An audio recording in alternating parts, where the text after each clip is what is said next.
Crispy chili, bacon and tahini udon noodles. This is so easy to make and only takes a few ingredients, plus it tastes amazing. Grab yourself some good quality bacon. I always go for Jolly Hog.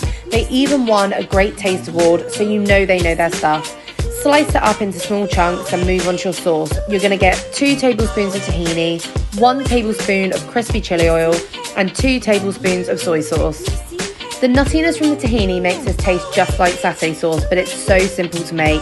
Mix it all together and add in some water to loosen it all up. Once this is done, we'll move on to our veg. The beauty of this is that you can use anything that's in the fridge.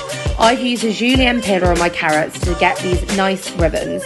Next, I've chopped up some shiitake mushrooms, coriander, and fresh spring onion. Firstly, cook off your bacon in a pan until the fat starts to render and turns golden brown. Then you want to add in your mushrooms and carrots and mix it all together so it soaks up all of the juices from that bacon.